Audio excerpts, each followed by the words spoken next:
Today, we are at Marina Bay at GastroBeats 2025. And you might be wondering, is today's episode sponsored? Sponsor? No, it's not. But is it biased? Absolutely. We have ourselves quite a unique situation today. The Hokkien Mee that we are going to be having is cooked by one of my viewers. And this isn't one of those fake, oh, I love your content. Everybody loves your content when they want something from you. This viewer has been a member for more than 1.5 years. Back when I wasn't even good. So when he told me that he's opening a store at GastroBeats, I knew we had to make a special episode of the best Hokkien Mee. Let's get it, guys. Hello. Yes. 这边这个。这边。哦，这边。This one you have to empty it, huh? Through chat. Event directory. We are looking for 38. SG Umami. 38. Where am I? Straight. Go straight, turn right. Everything good in life is go straight, turn right.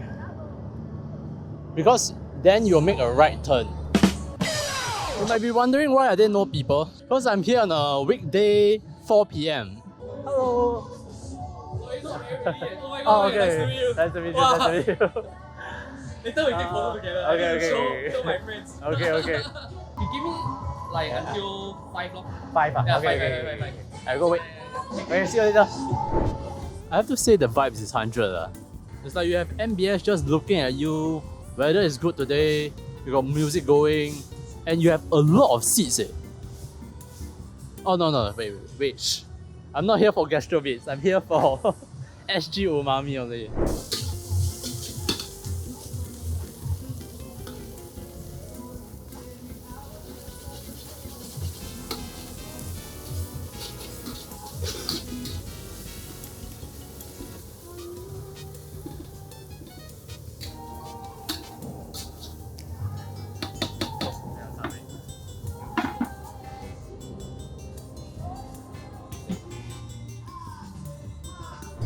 Okay, we got Hokkien Mee. Hokkien Mee is actually the best noodle dish in Singapore. I'm very tempted to say bak chor mee, but I think Hokkien Mee ages out by a bit. And to start off with, we have seared prawns and sotong. I like that it has a bit of colour to it. The normal Hokkien Mee where they just blanch the thing, right, is very boring.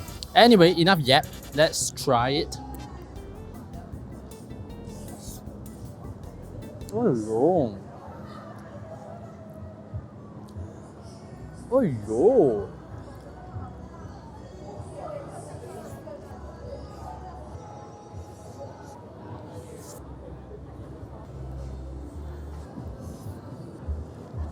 I regret saying that I'll be biased.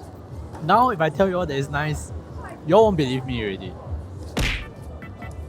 He took no shortcuts with the flavour. You can taste how rich the seafood broth is. He obviously invested in it. And like we talked about so many times in the Hokkien Mee series, that's like a bulk of the flavour. The reason why Hokkien Mee is so good is because the noodles are able to soak up so much of that flavour. It's like you're drinking a very big bowl of seafood broth unknowingly because it's all trapped in the noodles. And the second reason why the flavour is so good is because of wok hei. And you might question, this is GastroBeats. They are not allowed to operate an open flame here. How can you get wok hei? I would say that the fire does not help the wok hei at all. In normal stir fries, yes. Because when you push, right, the fire rides up the wok and kisses the ingredients. But in Hokkien Mee, even at the place with the most wok hei in Singapore, Swee Guan, you realize that because of their big wok, right, the fire does not ride up at all. They establish the wok hei by charring the noodles first. And that's exactly what Alvin does. I was a bit worried looking at his recipe video because those noodles are too clean. It looks too textbook, such that you know that it will not taste good. In my opinion, flavorful Hokkien Mee looks like this. A bit darker, a bit pale yellow. And that's because of the colours that it takes on when you fry the noodles first. But other than that, let's not lie, I don't think it does anyone any good. So time for the misses. It's overcooked. You can see how the strands of noodles have already broken up into shorter strands. And this is because it's a 2-part cooking process. Alvin already took the time to cook the noodles once and then again in the stew. And you know who do we blame? Because he was about to serve the noodles already, I told him to redo the lead process so that I can film the review of the Hokkien Mee. So I'm confident that I'm one of the only overcooked ones. Second miss is that the prawns are overcooked. I appreciate them giving me the char, but it shouldn't be at the expense of overcooking the prawns. You can even tell from the flesh that it's already a little bit chalky. It has lost the bounce that prawns are supposed to have. And like I said in the Anthony Bourdain episodes, I don't like half prawns unless it's prepped like this, where you can peel the prawn straight out and it's easy to eat. I would have liked if the prawns were a little bit bigger, but you know, that's like asking for more money. And the last miss is that I think Alvin is too honest. It shows in his cooking. There is not one shortcut taken throughout every step. And why that is a miss is because we are at GastroBeats. You can put Suigoan here and people will be like, oh, Hokkien Mee oh. I feel like this is the spot that you need to improvise on the Hokkien Mee. Be it, I don't know, XO Hokkien Mee, be it a different packaging. But I understand I'm overreaching. Let's wrap it up here and I'll see you guys at the cafe. We are now at my favorite hidden gem cafe, Toast Box. And I got myself a kopi o peng. Yo, this is $4 eh. Wasn't it $2.90 before?